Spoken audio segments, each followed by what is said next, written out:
This is a video in the series of videos on deployment with Clarive. This video will show you how you can deploy to the mainframe, COS mainframe with Clarive. And to do that, we need a Changeset, and Changesets are what we deploy in Clarive. We will deploy the Changeset to the development environment and to the QA environment individually, but once we get into the status ready for deployment to production, we will deploy the Changeset together with other Changesets in a release. And the other Changesets will have other technologies and will touch other platforms. In the release, we will deploy this Cobol application to the mainframe together with a WAR file to a Tomcat server and with a .NET application to the Windows server.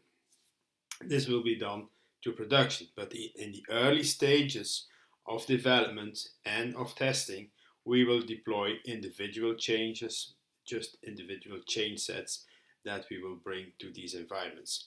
All of these deployments will be done with jobs that are generated by a pipeline rule in Clarive, and we will use for all of these deployments the same pipeline rule. There are other videos available on the .NET, on the mainframe deployment, on the Android deployment, on the iOS deployment, and for each of them we have used the same agnostic pipeline, which gives you a very consistent way of deploying with Clarive. So here, I have a Changeset ready that is in the status in development. It doesn't have revisions yet, so there is nothing to deploy yet.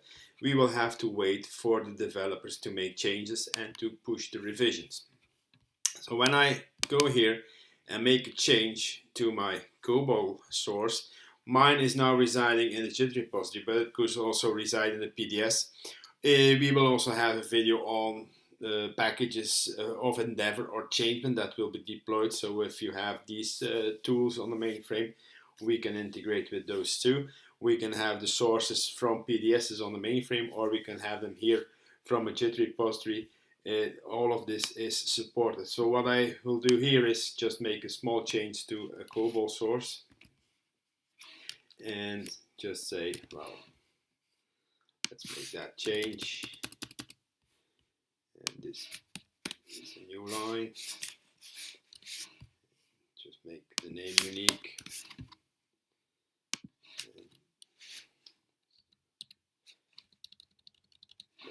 Change, let's just save it and commit to the repository. By committing this is the revision 4th. By committing this to the repository, Clarive is going to look into its database whether there is a Changeset available for that application that is in the status in dev, like I have here.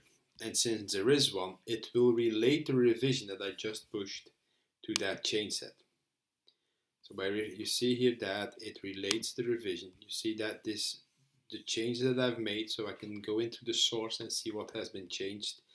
That's the difference reporting that I get. And it has also started a job. You see the job, we can go to that job and see exactly what steps are being executed for that job, how long they took. So that's all data that we capture. And we have a full log where we can follow step by step what is happening right now. So what is happening is that we have detected that we made a change to a Cobol application for the mainframe, and we have started the ZOS build. That is running on the mainframe. So we have submitted here jobs to the mainframe, and these jobs they will run and they will compile. So we here see that the build job, the compile and link job, in fact, has been run without errors. And we trap also the JES queue, where you can see here what the output of the job. You can see the output of the link step. It's a sprint, so you can see here that the link was successful. You can see the output of the compile that was successful. So we get all that information here in Clarive in the log file. We just grab it from the JES queue. And after we have built, we get here also the deployment. So the deployment is in fact just taking the load module and copying it to the load library for development.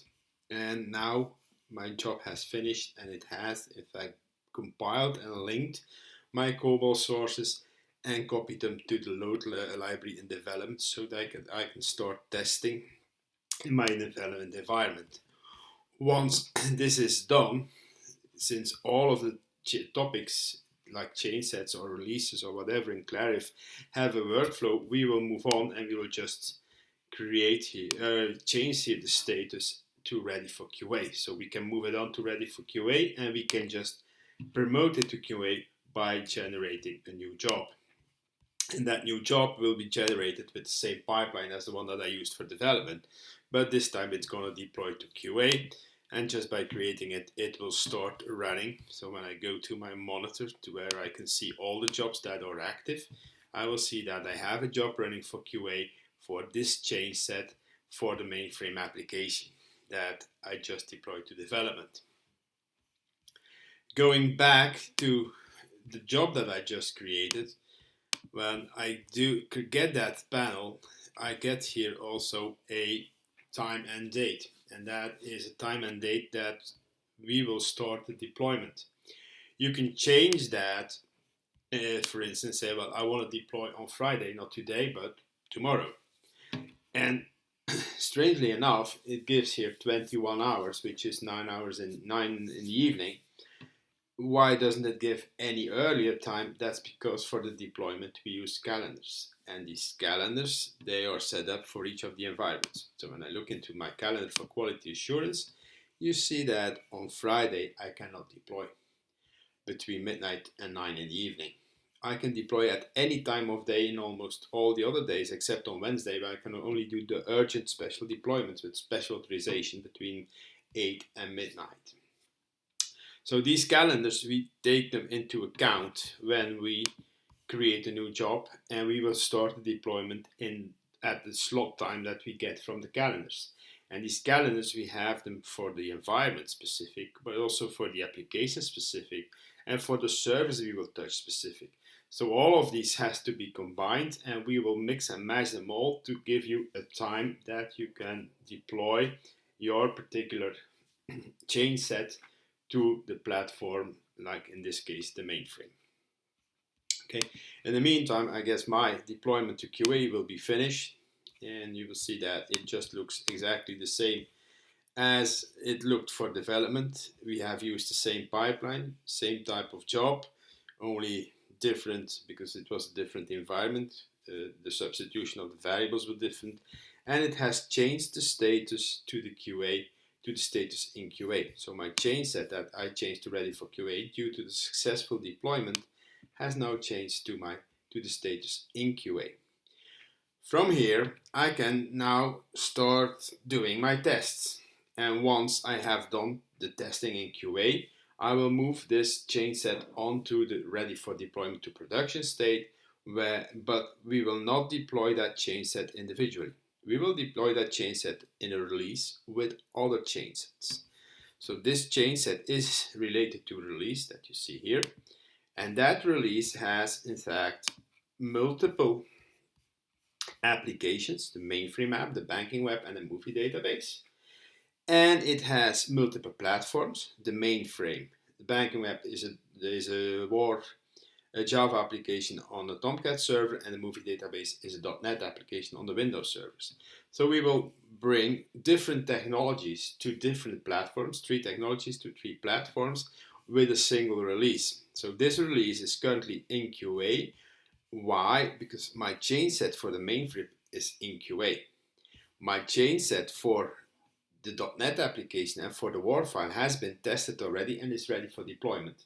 So once this change set gets also into the ready for deployment state, we will kick off an approval process, and we will start, after we get the approvals, the deployment of that release to all of the platforms for all of the change sets that are part of it.